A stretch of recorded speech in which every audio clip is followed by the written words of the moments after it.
Hi guys, welcome to my channel. My name is Kyra and today we are going to be doing a first impression with the Norvina collection volume 3.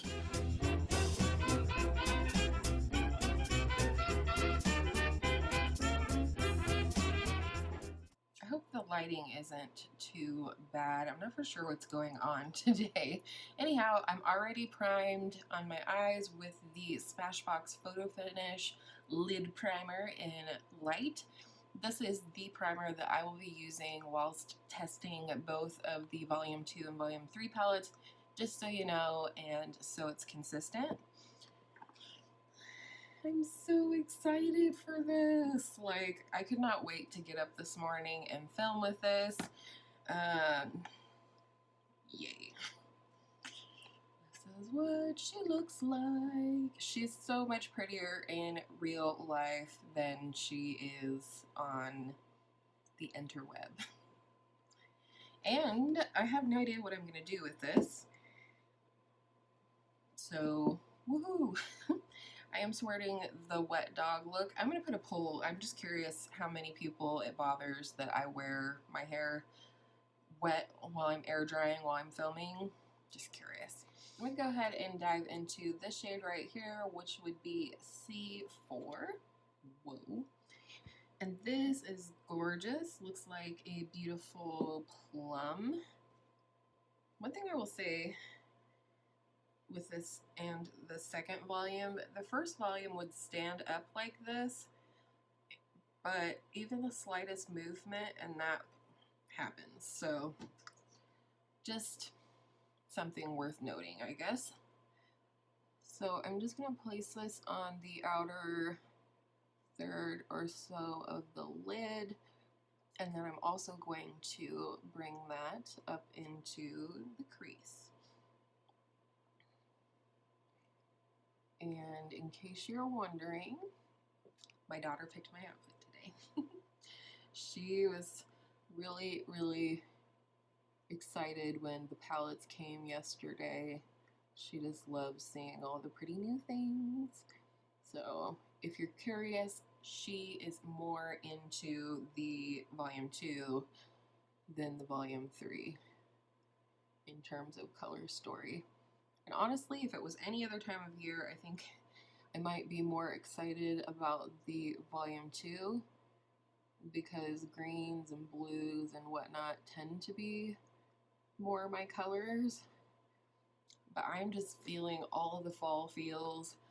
I love my cold weather clothes. I don't know if anybody else is like that. Like, my summer clothes, they're fun, whatever. But I love my fall clothes. I love being snuggled up in any one of a million cardigans that I own. My son says I'm like Mr. Rogers, which he's old enough to remember when Mr. Rogers was still on air. But he says I'm like Mr. Rogers because I put a different cardigan sweater on every day, which is true. I must say, this, like every other matte in these 3 palettes from Norvina, definitely blend. I mean, they practically blend out. There's like practically no reason to blend at all. It's absolutely amazing.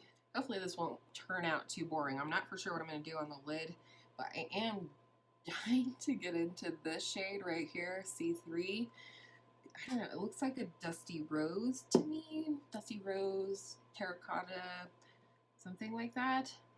And I feel like it's gonna look nice with this. So I'm gonna first place this in the inner part of the crease and bring it to meet up with the plum shade. And then I'm going to blend out the edge of the plum shade ever so slightly. I will say I haven't had a chance to just sit here and look at the palette and kind of ponder and think of ideas, so I'm kind of just winging it today, as I think a lot of people do for their first impressions. They just want to play with the palette. Wow. This is a lot like the volume 2 where the shadows appear darker on the eye than they do in the pan. And that can be a little frustrating, if I'm being honest, because, you know, I was kind of looking for a bit lighter of a shade to blend out this purple, and now I don't know what's going on. I realize a lot of people aren't going to be purchasing these palettes, and certainly not all three of them, like my crazy ass did. But for me, these are like tools. They're like artists' palettes where I'm collecting colors. Not really. I mean, it just so happens that Norvina put these out and they were at a price point that worked for me. I hope that people will watch these videos anyways, even if they're not going to get the palettes, just because, I mean, you don't have to have these palettes to do these looks. You can, I'm sure, find some things within your own collection that would serve the same purpose. Just saying. Okay, next I want to go into this orange metallic right here, which is D4. But first, glitter glue. I just like how my shimmers apply over glitter glue. You can totally skip this part if you like. This is laying down nice. There's definitely just like a straight up pumpkin-y orange. And I do remember reading, I believe on the Sephora website, that this palette actually was meant to have fall feels to it. It was meant to represent those autumnal, is that how you say it? Colors. The aspen leaves are finally starting to fall here. Although the trees haven't really changed their color yet. I suppose we haven't had enough cool weather maybe for that to happen, but what are you gonna do? Alright, this is the hard part. I will say that D1 and D5 look very similar to each other. Let's watch it out. Oh, did I say D1? It's D2 and D5. Yeah. Wow. It's pretty much like the same colors as D2 and D5. D5 maybe has a little bit more peachiness to it, and D2 maybe a little bit golder, more golden. So I think we'll go in with D5. Same brush. This is like a flat shader brush from Morphe M167.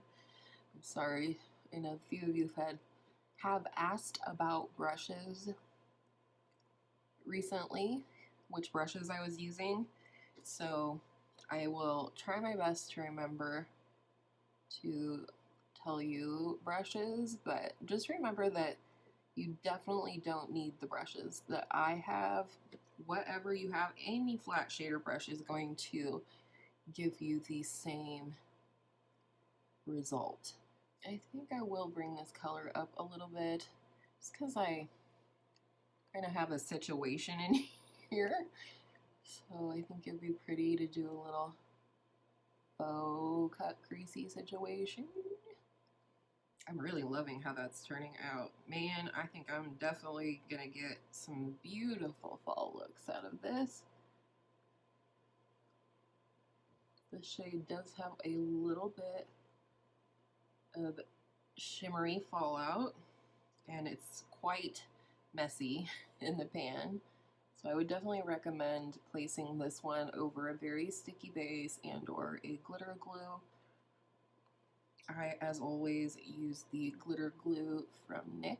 I feel like I want a pop of color on the bottom, but I need to figure out how I'm going to transition to a fun color. The easiest way to transition to a different color on the lower lash line is to take the shade that you used on the outer V of your eye, which is C4 for me. I'm going to use a flat definer brush. just a squared off flat brush.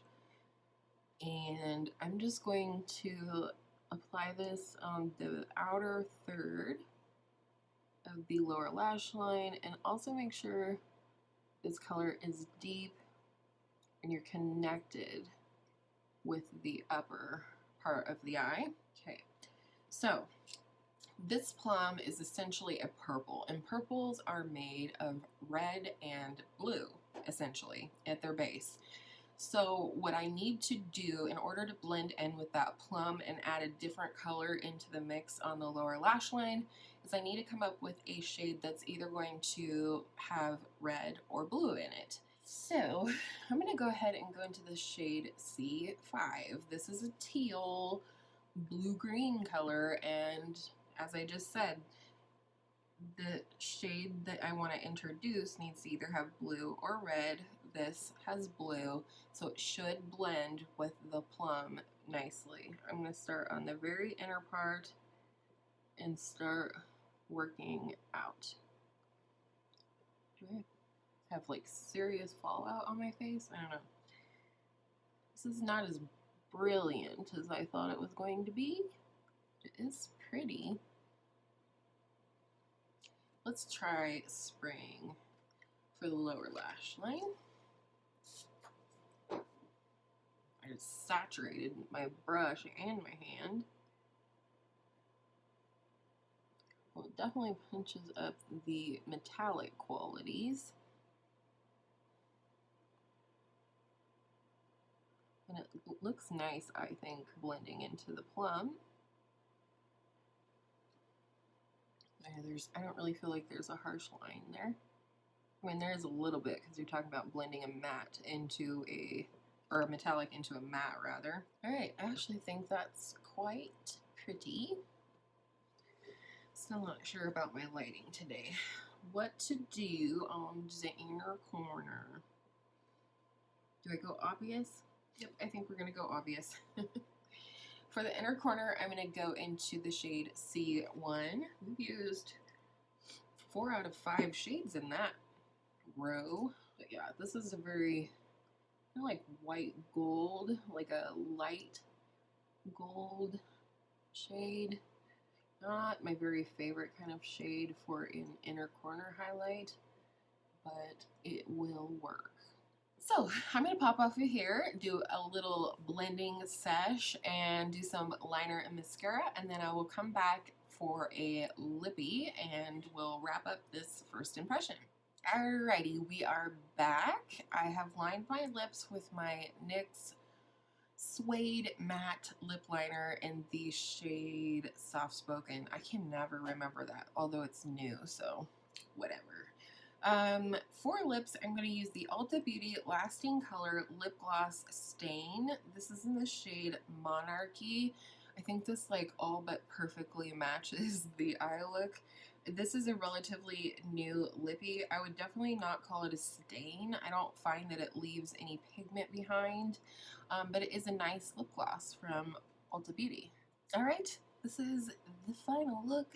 I have my favorite earrings on from Target. They're little tortoiseshell like discs, and I'm totally into them for any time, but especially for fall.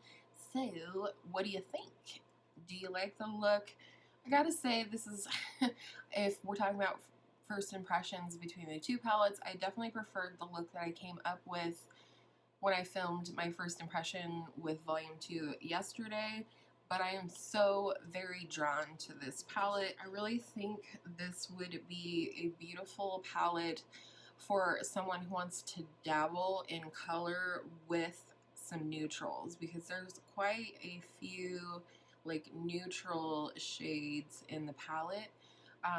And I'll be interested to get this all swatched out and create some looks for you and see how those neutrals sort of shake out, if they're similar to each other or what have you. This palette was as consistent formula wise in the shades that I used as the other two palettes, so I'm looking forward to playing it with it a lot more. I hope you enjoyed this video. Remember that I am not in any way encouraging you to go out and purchase this palette, but maybe this look could inspire you to dive into your collection and start collecting fall shades within your own collection. And with all of that said, I hope all of your makeup days are absolutely beautiful makeup days, and I will see you in my next video real soon.